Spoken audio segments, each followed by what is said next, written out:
क्या आपको mental tiredness, headache, digestive issues, irritability है?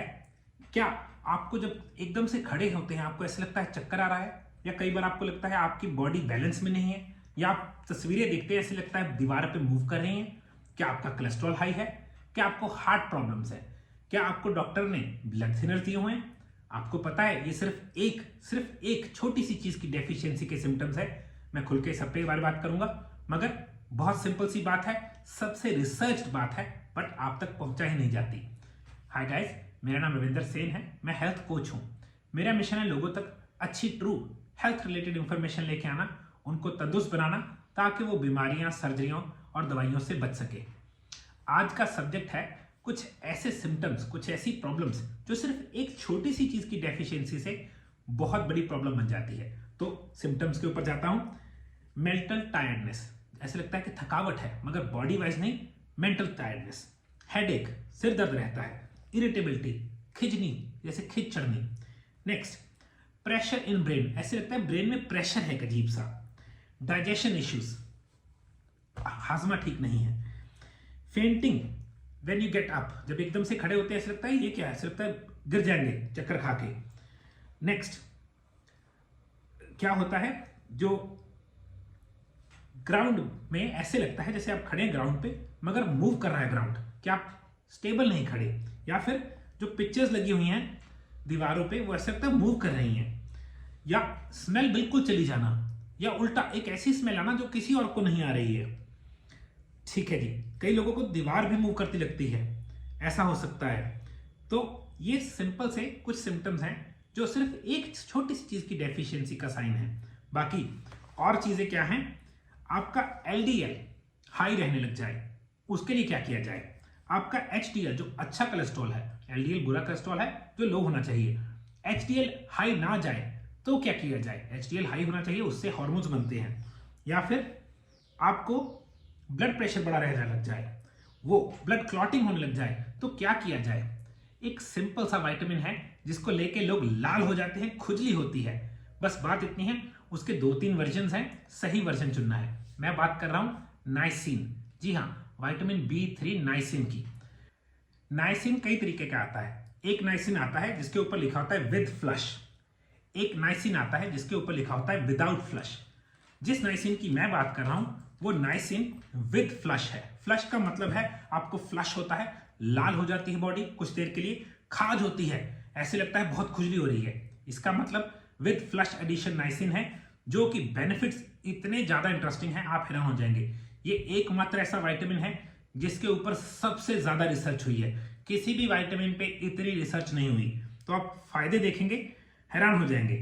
ये क्या करता है, ये ब्लड प्रेशर को लो करता है, ये कोलेस्ट्रॉल, बुरे कोलेस्ट्रॉल को लो करता है, ये ब्लड क्लॉटिंग, जिनको ब्लड थिनर्स खाने पड़ते हैं क्योंकि ब्लड क्लॉट ना हो जाए, ब्लड क्लॉट्स को कम करता है।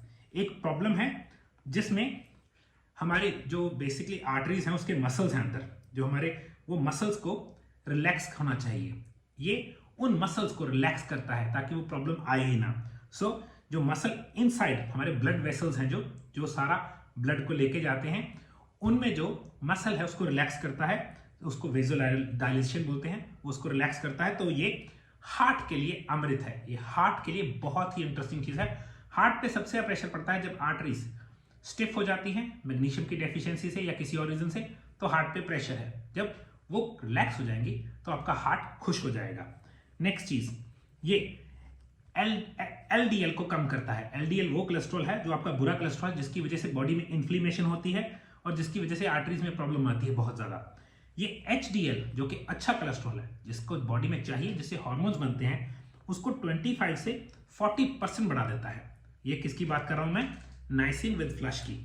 नेक्स्ट चीज, जिन लोगों को प्रॉब्लम है कोलेस्ट्रॉल से, उनको कोई भी इशू है कोलेस्ट्रॉल से, उनको नाइसिन डेली लेना चाहिए, हर रोज। नेक्स्ट चीज ये है, एक प्रॉब्लम है स्किज़ोफ्रेनिया, जिसमें लोगों को मेंटल बहुत बुरे रिएक्शन आते हैं, उनको दिमागी प्रॉब्लम बोल देते हैं, मगर कई बार all it takes is niacin और उनको स्किज़ोफ्रेनिया के सिम्टम्स डिक्रीज हो जाते हैं। नेक्स्ट चीज, टाइप 1 डायबिटीज। अब टाइप 1 डायबिटीज में क्या होता है, टाइप 2 में इंसुलिन रेजिस्टेंस बहुत ज्यादा हो जाती है, टाइप 1 में उल्टा है, इंसुलिन बननी बंद हो गई, तो पैनक्रिया के जो सेल हैं जिनको बेटा सेल्स बोलते हैं, आई ऑफ द लैंगरहैम, जो बेसिकली एक आई की शेप के होते, तभी उसका नाम जिसने ढूंढा था उसने लिखा लैंगरहैम ने, आई ऑफ द लैंगरहैम।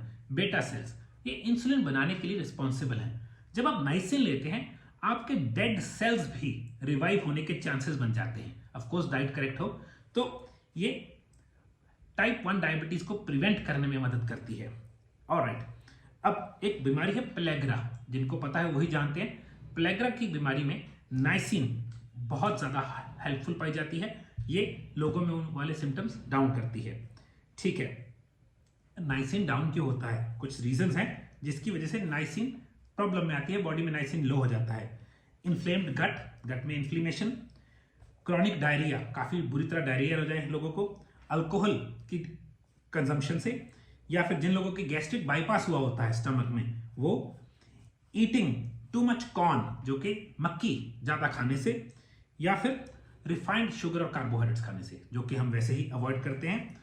ठीक है, अब नाइसिन का पहला काम क्या है? ये फूड को, कोई भी बी विटामिन, ये B3 है, कोई भी बी विटामिन आपकी बॉडी में एनर्जी का एक तरह से रिस्पॉन्सिबल फैक्टर है। तो नाइसिन फूड को एनर्जी में कन्वर्ट होने में मदद करता है, तो आपको एनर्जी आएगी।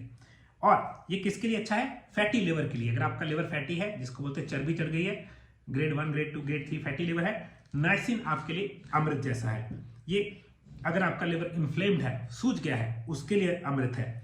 अगर आपके लिवर पे सिरोसिस या स्कार टिश्यू आ गया है, उसके लिए बहुत ज्यादा यूजफुल है। तो लिवर जिसने ठीक कर दिया ना, उसने बॉडी अपने आप सारी ठीक कर दी। डायकिनेसिस नाम की एक प्रॉब्लम है, उसमें क्या है? वो एक मेडिसिन का साइड इफेक्ट है डायकिनेसिस, ये उसमें मदद करता है। तो अगर आप नाइसिन लेते हैं, उसके सिम्टम्स, ये एक्चुअल में बॉडी की मूवमेंट के साथ एक प्रॉब्लम आ जाती है। सो इनवॉलंटियर मूवमेंट होने लग जाती है, जैसे टिच ट्विच कर रहे हैं, बिना बात से हिल रहे हैं, वो डायकिनेसिस है, उसमें नाइसिन बहुत हेल्प करता है। नेक्स्ट चीज, कार्डियोवैस्कुलर प्रॉब्लम्स में बहुत बहुत बहुत, कार्डियोवैस्कुलर किसमें है? हार्ट, जो कि सारा दिन पंप कर रहा है, एक मसल है, उसमें बहुत बहुत बहुत सक्सेसफुल है। ये सीआरपी लो करता है। अब सीआरपी लोगों को पता भी नहीं, क्योंकि आपको कोई प्रॉब्लम नहीं है, खुदा ना खास्ता आए भी ना।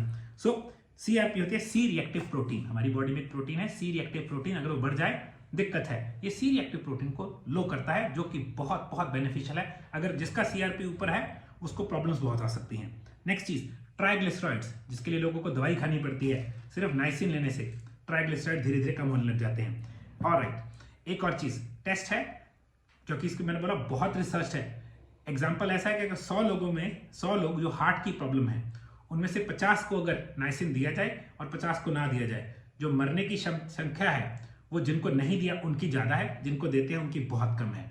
क्योंकि नाइसिन ब्लड को और आर्टरीज को हेल्प कर रहा है, ये हार्ट को हेल्प कर रहा है, ये ट्राइग्लिसराइड्स को हेल्प कर रहा है, ये ब्लड प्रेशर को लो कर रहा है। तो ये डेथ रेट, हार्ट प्रॉब्लम्स की वजह से डेथ रेट को बहुत लो कर देता है। सो नाइसिन डेली लेना चाहिए। मैं 100 mg का कैप्सूल है, मैं डेली लेता हूं। आप इसको बढ़ा के 500 तक ले जा सकते हैं, मगर सीधा नहीं। 100 mg आप ले, कुछ दिन आपको रिएक्शन आएगा, आपको बहुत ज्यादा लाली हो जाएगी, खुजली भी होगी, डरना नहीं है। बस एक चीज का ध्यान रखना है, खाली पेट नहीं खाना। मैंने एक्सपेरिमेंट किया था, मैंने खाली पेट सुबह सुबह खा लिया, बहुत ज्यादा बुरा रिएक्शन आया। हमेशा खाना खा के खाना है।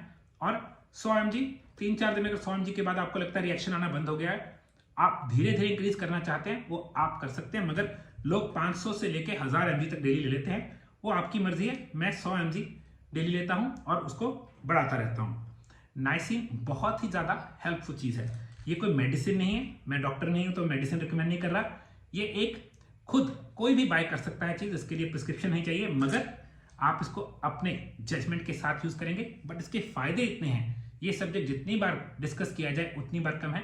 कई बार मैं एक ही सब्जेक्ट पे 3-3 वीडियोस बना देता हूँ। रीजन, कई बार किसी को एक बात पहली बार में समझ नहीं आती, दोबारा बोलनी पड़ती है। मेरा गोल है लोगों के सिर में हेल्थ, उनके दिमाग में हेल्थ सही तरीके से इंस्टॉल करनी है एक तरह से, क्योंकि बार बार बात करने से कई बार कुछ फॉलो होगा, कई बार कुछ होगा। हमारा पर्पस है आप सेहतमंद हो जाए और आप गलतियां ना करें सेहत के मामले में, ताकि आपको दवाइयां, बीमारियां, सर्जरी तक ना पहुंचे।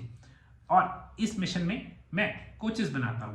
कोच को हम ट्रेन करते हैं कैसे लोगों की मदद करनी है, उनको कैसे तंदुरुस्त करना है। अगर आप कोच बनना चाहते हैं, मेरे इस नंबर पे मुझे व्हाट्सएप मैसेज कीजिए, मैं आपको डिटेल्स दूंगा।